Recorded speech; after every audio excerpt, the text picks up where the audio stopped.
తెలంగాణ రాజకీయాల్లో సంచలనం సృష్టించిన ఫోన్ ట్యాపింగ్ వ్యవహారంపై తెలంగాణ జాగృతి అధ్యక్షురాలు కవిత కీలక వ్యాఖ్యలు చేశారు.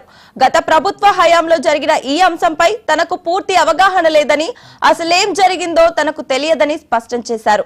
అయితే గతంలో ముఖ్యమంత్రిగా పనిచేశారు కాబట్టే కేసీఆర్ ను విచారణకు పిలిచి ఉండవచ్చని అభిప్రాయపడ్డారు. చట్టం ముందు ఎవరైనా సమానులేనని, విచారణకు పిలిచినప్పుడు ఎవరైనా వెళ్లాల్సిందేనని ఆమె పేర్కొన్నారు. ఈ మొత్తం వ్యవహారంపై విచారణ సంస్థలు పారదర్శకంగా దర్యాప్తు జరపాలని, నిజనిజాలు బయటకు రావాలని కవిత డిమాండ్ చేశారు. విచారణ జరుగుతుంది కదా, see the investigation is going on, let it go. The investigation should happen in a more transparent way.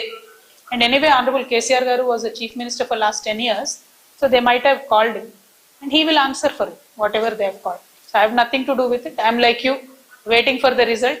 I am hoping that this entire phone tapping thing will be concluded somewhere or the other, instead of just dragging it. ఏం జరిగిందో నాకు తెలియదు, చట్టానికి ఎవరు కూడా అతీతులు కాదనడానికి మాత్రం మనము ఆలోచన చేసుకోవాలి. సేమ్ థింగ్ నిన్న కేసీఆర్ గారిని ఫోన్ ట్యాపింగ్ పిలిచిన తర్వాత కూడా మళ్ళా వర్కింగ్ ప్రెసిడెంట్ కేటీఆర్ గారు మాట్లాడుతూ అనేకమైన అంశాలు చెప్పారు. విచారణకు పిలవడం నేరము, ఘోరము అన్నట్టుగా మాట్లాడినారు. నేనేమంటున్నా, ప్రజా జీవితంలో ఉన్నప్పుడు అనేకమైన అంశాలు ఉంటాయి, వాటి కాన్సిక్వెన్సెస్ ఫేస్ చేయాల్సి వస్తుంది. సో ట్రాన్స్పరెంట్ గా విచారణ కొనసాగడానికి అందరం కూడా సహకరించి ఈ అంశాన్ని ఎంత తొందరగా క్లోజ్ చేస్తే అంత మంచిది. అసలు మమ్మల్ని విచారణకే పిలవద్దు అన్నట్టు మాట్లాడు. అసలు ఆ సిచ్యువేషన్ ఎందుకు వచ్చింది? ఇన్ని రోజులు పిలవలేదు కదా కేసీఆర్ గారిని విచారణకు, ఇప్పుడు ఆ సిచ్యువేషన్ వచ్చింది కదా. ఆ సిచ్యువేషన్ ఎందుకు వచ్చిందో ఇప్పటికన్నా అంతర్గతంగా వాళ్ళు పరిశీలన చేసుకోవాలి. ఒకవేళ పిలిచిండ్రు అనుకోండి విచారణకు, పోక తప్పదు. ఇప్పుడు రేపు నన్ను పిలిచినా పోతా, నన్ను కూడా అప్పుడు ఈడీసీబీఐ పిలిస్తే పోతే కదా. నేను చేసినా నేరం చేయలేదా అనేటటువంటిది నేను చేయలేదని నా మనసుకు తెలుసు, కానీ అది ప్రూవ్ అవ్వాలి కదా. ఇప్పుడు కూడా అదే జరుగుతుంది. దానికి అందరం కూడా సహకరించాలి. పిలిచినప్పుడు పోతుంది. కాకపోతే ఆ యొక్క ఆలోచన విధానం ఏదైతున్నదో అందులో మార్పు రానంత కాలం బీఆర్ఎస్ పార్టీని మాత్రం ఎవడు కూడా బాగులేదు. కాంగ్రెస్ గవర్నమెంట్ గుంటనక్కగతోని కంప్లీట్ గా మ్యాచ్ ఫిక్సింగ్లు ఉన్నారు కాబట్టి వాళ్ళు దీన్ని కంక్లూడ్ చేయరు. నిజమైన నేరస్తులు బయటకు వస్తారని నేను అనుకుంటలేను. ఏదో టైంపాస్ చేసి ఇప్పుడు మున్సిపల్ ఎన్నికలు 10-11 రోజులు హడావుడి చేసి వదిలేస్తారేమో అనేటటువంటి ఆలోచన నాకున్నది. విచారణ జరుగుతుంది కదా. తెలంగాణ మున్సిపల్ ఎన్నికల వేడి పెరుగుతున్న వేళ తెలంగాణ జాగృతి అధ్యక్షురాలు కవిత అధికార కాంగ్రెస్, బీఆర్ఎస్ పార్టీలపై ఘాటు విమర్శలు చేశారు.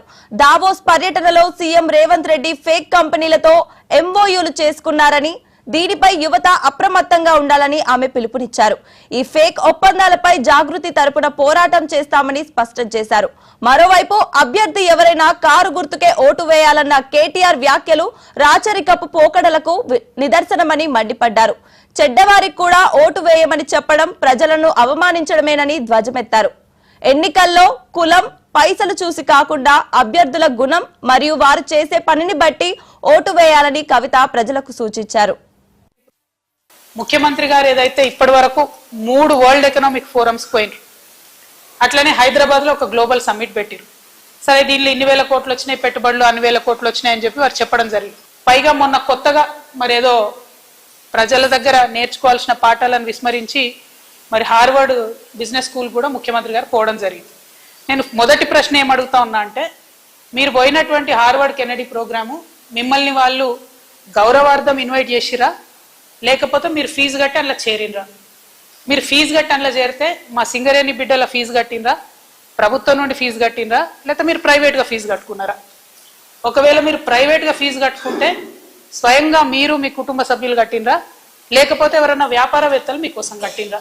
ఈ అంశాన్ని ఖచ్చితంగా ముఖ్యమంత్రి గారు క్లారిటీ ఇవ్వాలని చెప్పి నేను డిమాండ్ చేస్తా ఉన్నాను. కాంగ్రెస్ ఫేక్ ఎంఓయూస్ అనేటటువంటి మనం ఎక్స్పోజ్ చేయాలి. ఎందుకంటే ఒక పక్క ప్రజలు సఫర్ అవుతుంటే, అగ్ని ప్రమాదాల్లో చచ్చిపోతుంటే, ఎక్సైజ్ వాళ్ళ మీద దాడులు జరుగుతుంటే విదేశాల్లో ఉన్న ముఖ్యమంత్రి గారు స్పందించరు.